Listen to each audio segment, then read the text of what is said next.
இன்னும் தியானம் பண்ணிட்டே இருக்காரு. எப்பதான் கண்ணை முழிப்பாரு? கொஞ்சம் அமைதியா இருங்க. சித்தர் கண்ணை முழிக்கும் போது தான் முழிப்பாரு. என்னட்டி இது, எப்பதான் கண்ணை முழிப்பாரு? ஆமாட்டி, வந்து 1 மணி நேரம் ஆயிட்டு தூங்கிட்டு இருக்காரோ என்னமா. சாமி எந்திச்சிட்டாரு, சாமி எந்திச்சிட்டாரு. சிறுவனே, சற்று அமைதியாக இரு. சரிங்க சாமி. ஆத்தாங்களா, கேள்வி கேட்கறவங்களாம் கேட்டுக்கோங்க. சரிங்க சாமி. சாமி, என் பேரனை பத்தி தான் கேட்கறதுக்கு வந்தேன் பார்த்துக்கோங்க. ஒழுங்கா படிக்கவும் மாட்டேக்கான், படிப்புலேயே அவனுக்கு மூளையே வேலை செய்ய மாட்டேக்கு. மாதிரி வேலைக்கு போனாலும் கேட்க மாட்டேக்கான். ஒரு வேலையும் அவனுக்கு சரியா வர மாட்டேக்கு பார்த்துக்கோங்க. ஊர் உலகத்தில் கெட்ட பேரை வாங்கிட்டு அப்படியே இருக்கான். அவனுக்கு ஏதாச்சும் நல்ல தீர்வு ஒன்று சொல்லுங்க சாமி. உங்க பேரன் வந்திருக்கானா? வந்திருக்கான் சாமி. இங்க வந்தா போர் அடிக்கதான் அவனுக்கு. அதான் அங்க உட்காந்துக்கிட்டு இந்த மொபைலை நோண்டிட்டு கிடக்க பார்த்துக்கோங்க. அவனை கூப்பிடுங்கள். ஏழைக்கு இருக்கு பேலே. தாயே, சொல்லுங்க சாமி. இவ்வுலகில் யாரும் கிறுக்கனும் அல்ல, யாரும் மகானும் அல்ல. இறைவன் அடியில் எல்லாருமே சமம்தான்.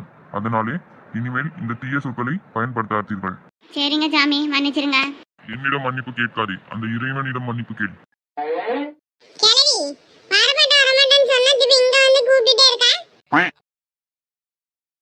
பாலகனே, பெரியவர்களை அப்படியெல்லாம் பேசக்கூடாது. ஊக்கம் நிறைந்த உழைப்பாளி ஊசி முனையில் நடந்து கூட முன்னேறிடுவான். ஏக்கம் நிறைந்த சோம்பேறி 1000 ஏணிகள் இருந்தாலும் ஒரு அடி கூட நகரமாட்டான். அதனால் பாலகனே, நீ உழைக்க வேண்டும். நீ உழைத்தால்தான் உலகம் உன்னை உற்று பார்க்கும். உழைப்பு ஒன்று இருந்தால் போதும்.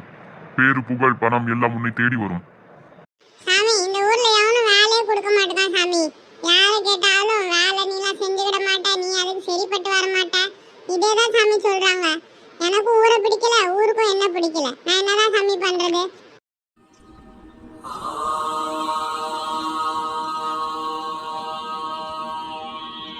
தினமும் 10 மக்களுக்கு உன் கையால் சாப்பாடு கொடு. போக போக எல்லாம் மாறிவிடும். ஓகே சாமி. பரவாயில்லையே, இந்த சாமி சொல்லி என் பேரன் கேட்டுக்கிட்டான்.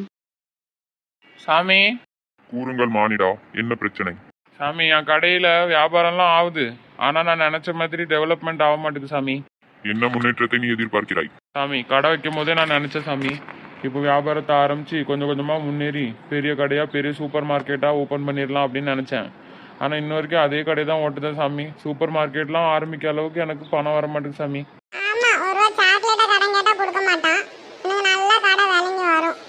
இல்லை ஊதாரி பயலே, நீலாம் வாய் திறந்து பேசாதல. இல்லை நான் என்கிட்ட அடி வாங்கிட்டு போயிடாத பத்துக்கோ, வாய முடியல. அங்கே என்ன சலசலப்பு? சாமி, நீங்களே பாத்தீங்கல்ல, ஃபர்ஸ்ட் யாரு ஆரம்பிச்சது? அவன் தானே ஆரம்பிச்சான். சரி, அமைதியாக இருங்கள். நீ ஃபர்ஸ்ட் அமைதியா இருல நாயே. ஓகே சாமி.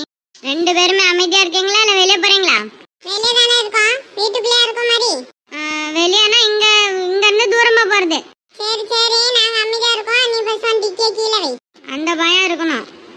ஆமா ஆமா, அப்படி அவன் மிரண்டு விட்டான். நீ உனது கடையில் எந்த வகையான பொருட்களை வியாபாரம் செய்கிறாய்?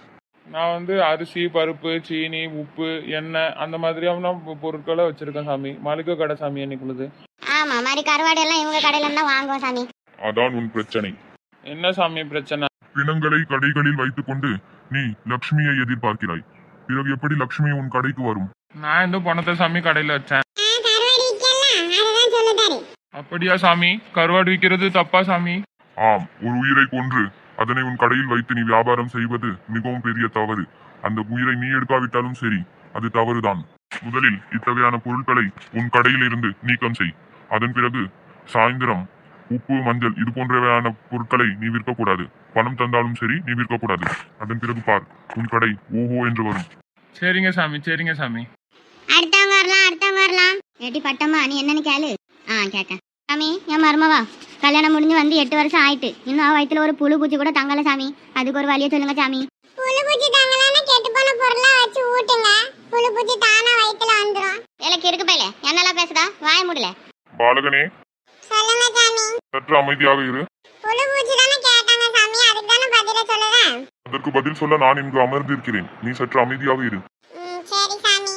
உங்கள் மருமகள் விரும்பி சாப்பிடும் உணவு எது? பிடிச்ச சாப்பாடுனா நடக்கிறது, பறக்கிறது, மாதிரி தவழ்றது அம்பிட்டையும் சாப்பிட்றோம் சாமி. மாதிரி முட்டைனா கொல்ல பிரியும் அவளுக்கு. முட்டை. அடுத்த தாயின் கருவை அழித்துவிட்டு தன் வயிற்றில் கரு உறவில்லை என்று வருத்தப்படுவதில் என்ன நியாயம் இருக்கிறது? என்ன சாமி சொல்லுறீங்க? ஆம், உண்மையை தான் சொல்லுகிறேன்.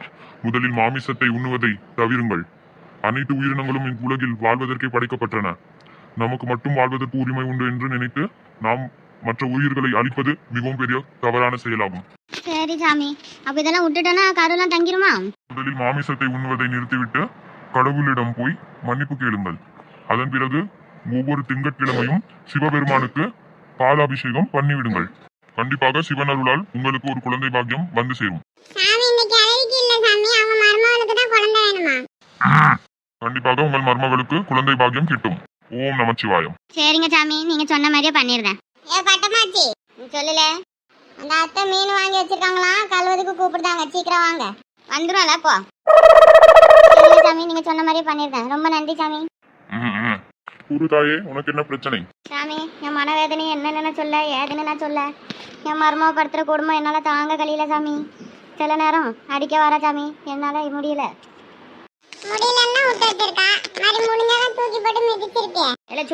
சும்மா வாய் இருக்குன்னு பேசிட்டே இருக்கா. பாலகனே,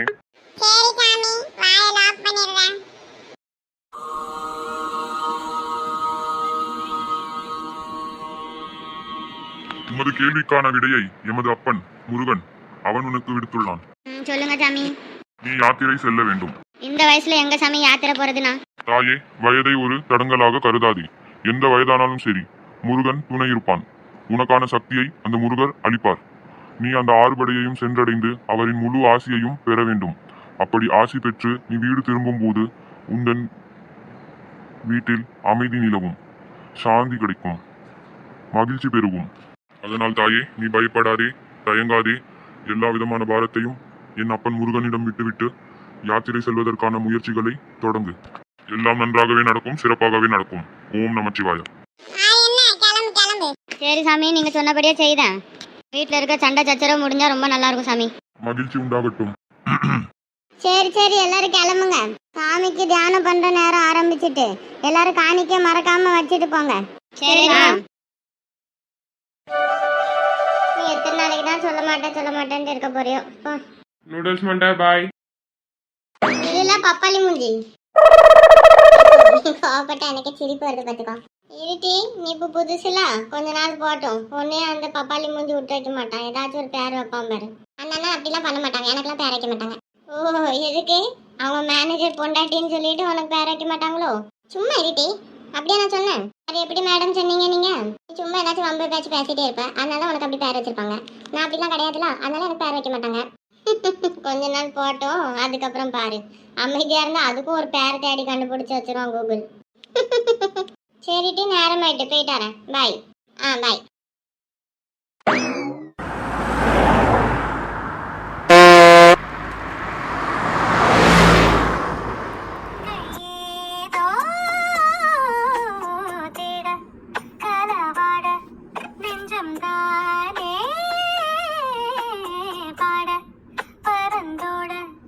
அடி ஒவ்வொரு பொழுதும் உன அப்படி நான் ரசிச்சேன். உயிர் கொல்லுது உனப்பு கண்மணியே.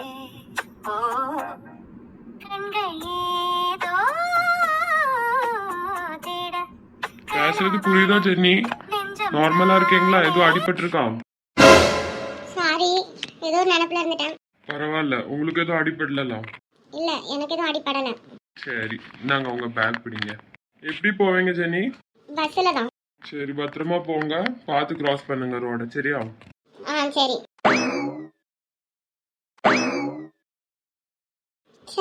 ஒரே அசிங்கமா போச்சு. ஏதோ ஒரு நினைப்புல மூஞ்ச பார்த்துட்டே இருந்திருக்கேன். சீ, என்ன நினைச்சிருப்பாவ?